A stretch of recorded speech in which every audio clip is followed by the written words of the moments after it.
Now, immediately after seeing what had happened on my screen, I did what anyone else would have done. I removed the battery from my computer, threw it into a safe that I kept in my bedroom, and locked it tight. I didn't sleep the rest of that night. I just sat on the edge of my bed, staring at the floor, paralyzed with fear. This was no ordinary nightmare. This was real. For the next few days, I had the same nightmare every night. Each time as traumatizing as the first. And worst of all, each time after waking up, I could hear my laptop fan inside that safe. I knew what it was doing, but I never looked. I didn't want to see that message ever again. I didn't want to scar myself even further. After 3 nights of experiencing this terrible nightmare, I stopped sleeping altogether. I couldn't see those horrible images anymore. I couldn't face that demon anymore. It was too much for me. I kept myself up with caffeine and vitamin B. My motor functions declined and my cognitive ability deteriorated after the second consecutive night. I was feeling so weak, so tired, and so afraid. On my 3rd day of self-induced insomnia, my boss walked over to my desk and gave it to me straight. "You look like dried up dog shit, man. Go home. Get some sleep." I looked up at him. I wanted to tell him so badly, but I know if I did, he would just tell me to get my shit together and come back tomorrow. So I nodded my head in agreement, picked up my stuff, and walked out. As I was driving home, I turned on the radio to help keep me awake. I had not slept in almost 60 hours, but instead, my favorite tunes. All that came out of my car's speakers was static, just a bunch of white noise.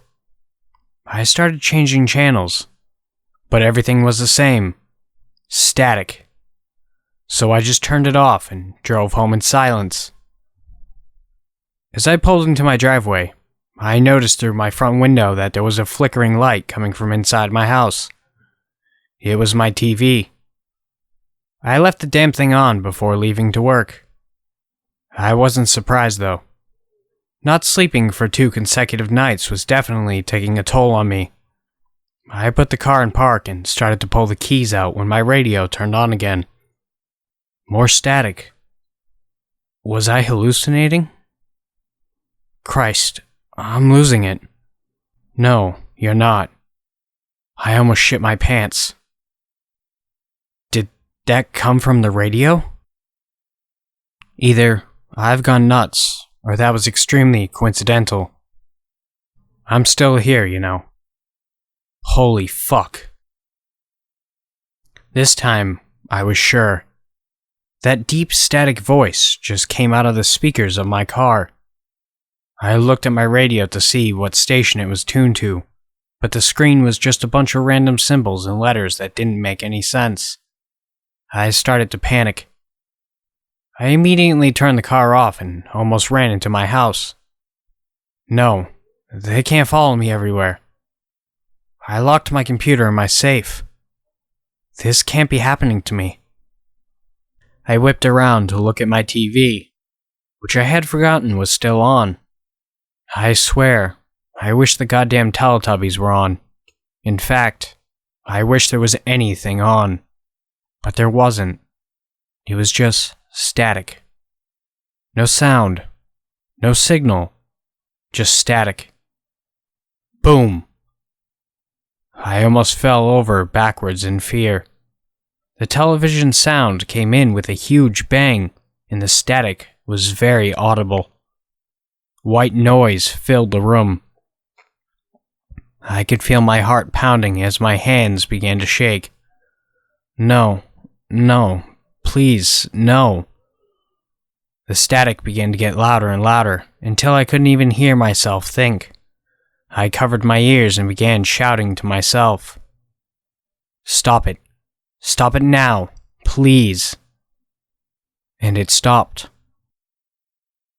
I looked up slowly at my TV. Nothing. Black screen.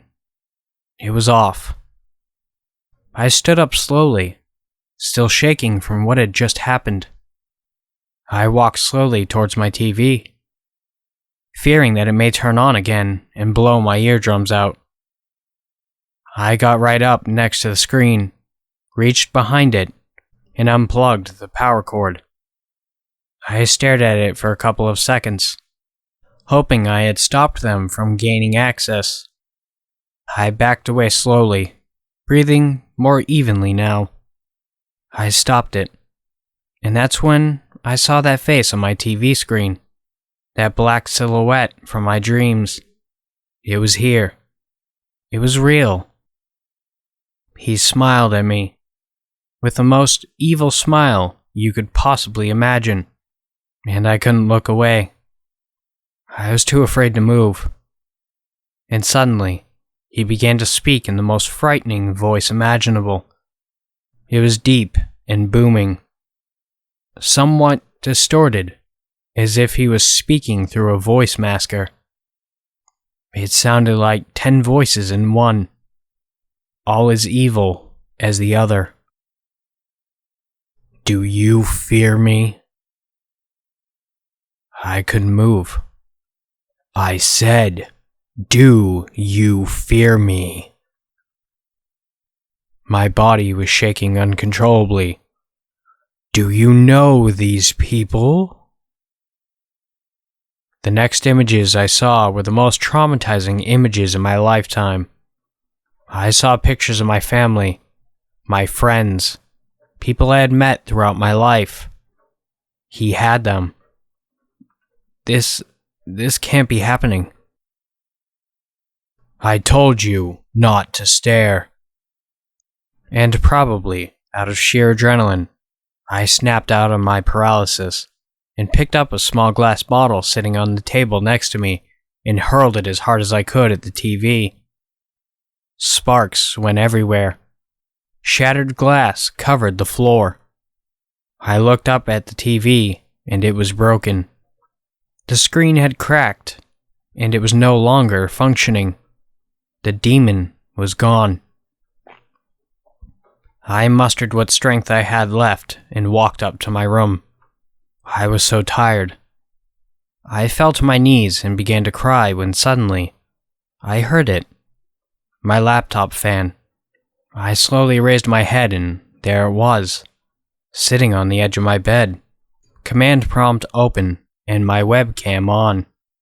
The screen read. That wasn't very nice. I screamed as loud as I could.